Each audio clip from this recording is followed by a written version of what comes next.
Hey guys, it's Mimi, and today I'm going to be talking about... Okay, no, let me start over.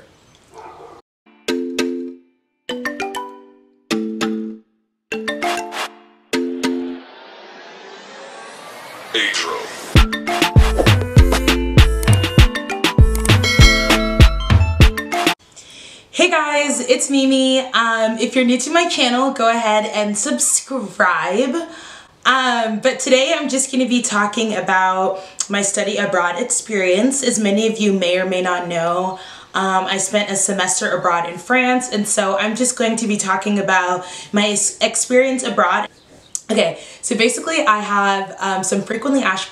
Oh my god. Okay, so basically I have some frequently asked questions that I found on the internet that I'm just basically going to read and answer in regards to my study abroad experience, because I just felt like this would really help to like kind of hit all the points of everything in terms of my experience studying abroad. So yeah.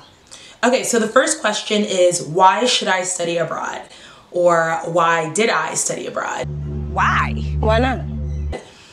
Okay, so I would recommend studying abroad to literally anyone who is a student, because it's just so, it's the easiest way to travel. Literally the easiest way for you to travel, because as a student, there's so many advantages and discounts and just ways for you to like go to other places. So I would definitely recommend just like even looking into it.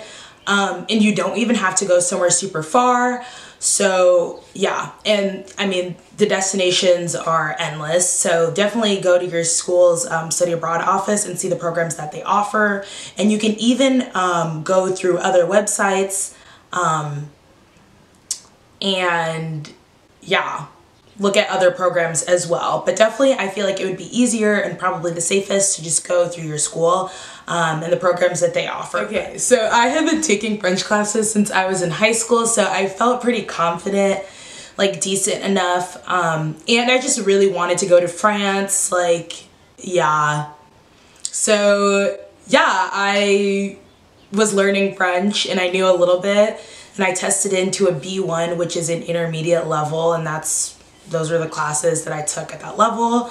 So yeah, so for me, I went to a country where I was learning the language, so that really helped me. I would definitely 100% recommend, if you are learning language, or definitely like look into going to the country where that language is from, or where other countries where that language is spoken, because it'll really help improve your understanding of the language like completely, which is crazy. You don't think about how much, like, obviously, yeah, you go to France, you're always gonna like use French, but like there was just simple things that I didn't realize, like, oh my god, like this is in French, things you don't really think about. So yeah, it's a full immersion, which is really good for just like getting better in language.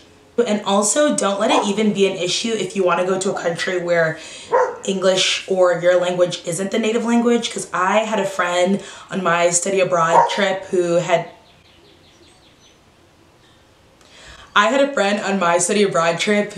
literally never taken a French class like a day in his life, and literally came to France and was placed like in the beginner level and like learned French while he was there. So like definitely like don't be afraid if you don't know the language. Like granted, yes, it'll be very difficult, but I mean, it's not impossible. You can definitely do it. The next question is, when should I start planning? So I would definitely say, for me, let's see, in my sophomore year, I kind of decided I wanted to study abroad, I would say. So I just went into my study abroad office, and she was like, okay, well, if you want to study abroad next year, which would be your junior years, she's like, you can study abroad. She's like, if you want to study abroad next year, you can study abroad in the fall. And she was like, honestly, we won't even need you to like come back in and do any more or like apply until, she said after winter break, so early January.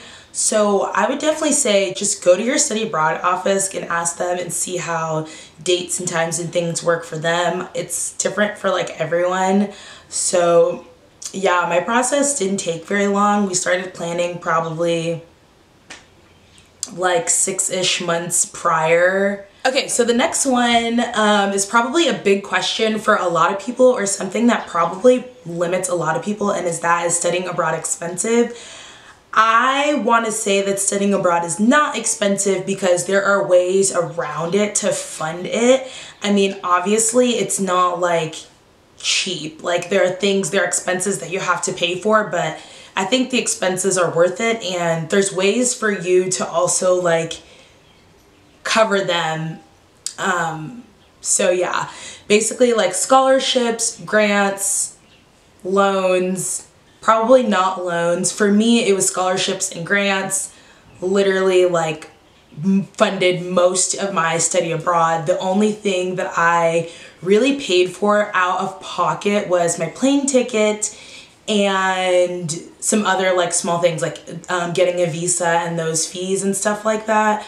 But other than that, like all the money that I had while I was there was literally all scholarships and grants that I had received. So I would definitely look into scholarships if your school offers scholarships, or just like online, because there are so many scholarships out there. Like there's so much money out there. I don't think people realize it. Like there's so much money, and if you just have to write like a paper to get money to like go to a foreign country, like why not? Like, so I wrote a ton of scholarships, and I also had grants and financial aid, which is really helpful. And one thing that's also really helpful that I received was the Gilman Scholarship, and I have a separate video that I did about that, so you can check that out. So I also received the Gilman Scholarship, which was a huge help. But yeah, I received a lot of scholarships, financial aid, grants, basically, and I also had a job. I mean, I needed money, so I had to make it work. So this is what I did. So I would say that for me, it was not an expensive experience. So yeah, I mean, it all depends on the kind of person you are. If you want it to be expensive, if you have an expensive lifestyle, then I mean, you will have an expensive study abroad. What funding is available is the next question. So basically, scholarships. There are millions of scholarships out there on the internet. Like literally just Google search study abroad scholarships, and like it's a black hole of scholarships. Like it does not stop. So definitely also go to, like, I would just say if you're interested in studying abroad, go to your study abroad office at your school and get information, because they'll also have information on scholarships that you can apply for, and your school might also offer scholarships too. So that's one thing I would definitely look into. Yeah. So the next question is, how long can I study abroad? It all depends on you. There's so many programs.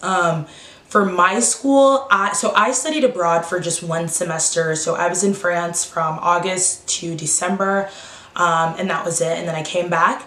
At my school, they have all types of different length variations of programs. So they have semester programs, which is like what I did, year-long programs, which a lot of students do.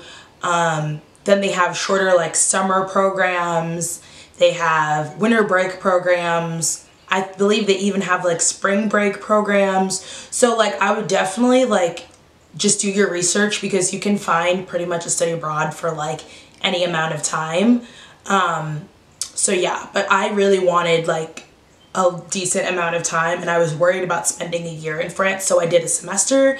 And I definitely do wish that I would have stayed longer, like a year. Like obviously, like everyone's gonna say that like it was amazing, but like honestly the semester was like a good length of time that was like long enough but also not long enough, if that makes sense. It's like the perfect amount of time. So I really do recommend, like if you're like a little bit hesitant or you don't know if like a year is like for you, do a semester. And like the program that I also studied abroad with, they like halfway through the program sent out emails like, if you want to extend your stay, this is what you can do. So maybe there will be options to also like extend your stay. So yeah, definitely look into that, or consider that when you're like choosing programs, or even while you're there and you decide that you want to stay longer. Like I'm sure there'll be some sort of opportunity or resource for you to be able to do that. So the next question says, what types of housing are available to me? So I think this all varies. Most people, when they're studying abroad, stay with the host family. I did not stay with the host family. I stayed in a dorm. So I had that option to either stay in a dorm or a host family, or you can like find your own housing, which I didn't really think about at the time. If I was staying for a year, I definitely would have like done my own housing because I think that would have been really cool. But anyway, I just stayed in a dorm. So yeah, so I would say for learning a language, staying in a dorm can be a little tricky because with a host family, you're really getting that full immersion because not only are you being in the country and like going to school and taking classes in that language, you're also like going back home and like still being like immersed in that language. So like that's one thing that was different for me. And I would say like the students that stayed in a home was that when I went home at the end of the day, it's like I could like cut off all French if I wanted, you know, like. But I don't regret not staying in host family. I think it definitely would have helped with my French. Definitely, like I would have gotten a lot better. But I did really enjoy also being by myself because I felt like I had a lot of freedom. Not that I wouldn't have had freedom in a host family, but I just felt like I had a lot of freedom and I was able to like do a lot of things. And like I just wanted to be able to like go out, explore, just like do my own thing and not have to like, you know, be like, okay, I'm going so-and-so, you know, I didn't kind of want to be like governed in a sense. I wanted to be as free as possible. So I decided to stay in a dorm and yeah, it was fine. I ended up meeting a lot of like other French students who also stayed in dorms and a lot of international students who stayed in the dorms. So that was really cool. So yeah, so I really enjoyed my cute little room, but basically it's like, it's just one whole room. So when you first walk in, there was the bathroom, which is like a full shebang of like, yeah, shower, sink, toilet, cool. And then there was like a closet and then was just like open and there was like a bed and a desk. And then there's like a kitchenette. It's basically just a sink and like a stove top with 2 plates. And then yeah. And then like a mini fridge. So it was a cute little setup. I mean, it was decent for me being like a university student in a dorm. Also to have like your own little kitchen because it's nice that you can like cook yourself food, which was like really helpful because I made a lot of food. I made myself a lot of like cool dinners. So that was really cool. Yeah, so I mean, honestly, I enjoyed staying in the dorm. It wasn't weird or anything. Only one thing is when I first got in my dorm, like when I first walked in, it smelled like straight cigarettes. And I was just like, oh my God, like bonjour, France. Like, okay, that's one way to grade her. But it's aight though, you know, it's aight, it's whatever. So the next question is, what challenges should I expect to face? So obviously you will face a lot of challenges being in a different country. The main challenge that you're gonna face is that you are a stranger. Like you're in no matter what country you go that's not your own, like you're in, even when you're like, even in the United States, when you go to a different state, like it's still different. There's still like a culture and like, there's still like things that people in that state do that are different from what you might do where you live. And so it's the same with countries. So just, I would say that like cultural difference is the main challenge. But I mean, all these challenges don't have to really be negative challenges. I would say obviously, you know, going to like another place that they're also, if you're going to another country that doesn't speak the same language as you, like that will be another challenge. So like for me, like in addition to like the cultural difference, there was a language barrier because I'm like learning French. So I would say was another challenge for me, was just trying to like speak French basically and like fit into the French lifestyle, you know? I mean, it wasn't like super difficult. I mean, you just do what you can, and at the end of the day, like, sorry, I'm from America, I'm gonna have an American accent and I'm gonna mess up, but it's okay. Like, that's just like how you are. Like, you can't change the fact of where you're from. So yeah. For me, I would say at first kind of making friends, French friends, was a challenge, especially because I came with like, so in my program it was all American students, and then in our classes we had classes with all international students because we were doing like language courses, so we were being taught like French essentially. So yeah, so we didn't really have like a lot of like opportunities to have classes with like actual French students. So that was like one thing that was like a little difficult at first, was trying to like become friends with like actual like French people. Our program did do a good job of trying to immerse us. They had like socials that they would host and like invite like French students to come. They also had like tandem partners, and even in the school itself there was tandem partners. So that's one thing that I would say look into if you're studying abroad in a country where you're like learning the language, is a tandem partner, because not only do you get a chance to like practice with that partner and do that exchange, you're also like kind of like making a friend in a sense. So you never know, they might like invite you to do things with their friends, or like invite you with their family, or just like, you know, give you an experience that's a little bit more, I don't know, like friendlier, I guess. So yeah, and I would also say like definitely try to be involved with things in the school. That really helped too. Like, so our school on Thursdays would have these like parties on campus, and they would basically just have like random things. They would have like volleyball things set up, like random little outdoor games. Maybe they'll have like a stage and people doing like improv or like dancing or performing, and they would have like tents set up of like different like, you know, vendors and things like that. Just like fun little like things that you would have like an outdoor kind of fair thing. So going to things like that, because like a lot of students like of the school obviously like went to those festivities and to the fairs and things like that. So just even like going to things like that, you might like meet other students. So that's what I would definitely recommend doing. Or if you're able to joining clubs or sports if your school has those.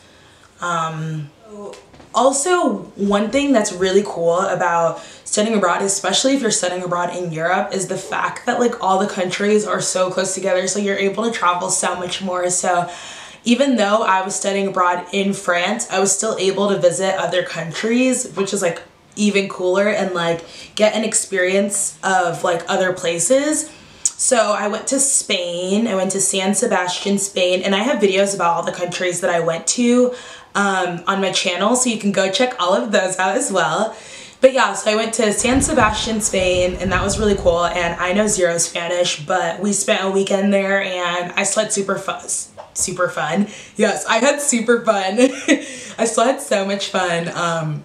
So yeah, I didn't even care that I didn't know Spanish. It actually made me want to learn Spanish. So right now I'm actually starting to learn Spanish, so we're gonna see how this goes. But yeah, so I went to Spain, then I went to Belgium, which was also super cool, because in Belgium not only do they speak French, but they also speak Dutch, and in some areas Flemish. In the area where I was with my uncle, where he lives, they speak Flemish, so that was really cool to see that too. And yeah, I have a video on that. And I also went to Norway. I was in Oslo, Norway, and Oslo is literally so beautiful. Like, I loved Norway. Like, oh my god, it was so much fun, and I was there with my uncle, and it was just like an amazing experience. And so yeah, it was really pretty. Really cold, really cold, but it's okay. It was really pretty. And where else did I go? Oh, I also went to the Netherlands. Hello! The Netherlands, super dope. I was in Amsterdam. Yeah, it was so cool. Like, literally so cool. And I also went to another town in the Netherlands, which was Maastricht, I believe it's called. Where they have like a bunch of like shops and stuff like that. So I went there, and that was also really cool. So I just overall had like a really dope time going studying abroad, because I literally was do hood stuff with my friend. So yeah, I would definitely recommend everyone to study abroad. Like, do it. Like, just do it, okay? Why would you not do it? Like, it's so cool. It's like, if you're watching this video, I'm assuming you want to study abroad, so I would just say yes, it's an amazing experience, and I would recommend anyone and everyone to do it. And there's so many ways that you can also go abroad, not only by studying abroad. I am also right now looking at other ways to go abroad. So yeah, there's so many ways you can go abroad. You can work abroad, you can intern abroad, you can volunteer abroad, like literally so many opportunities. And yeah, there's a lot of ish out there. Okay, it's a lot out there that you can do. So yeah, I guess that's it. I'm just like rambling at this point, but I hope you guys enjoyed this video, and I hope that it motivates some people to study abroad if they were interested, or if you just wanted to hear about my experience, then that's cool too. I hope you like this video. Go ahead and like it if you like. And also, if anyone wants to know anything else about my study abroad experience, you can just comment it below and I'll make a video. I should also probably make a video about how I chipped my tooth in France. I feel like that would like interest a lot of people. Now that I look back at it, it's kind of funny, but yeah, I chipped my tooth in France. And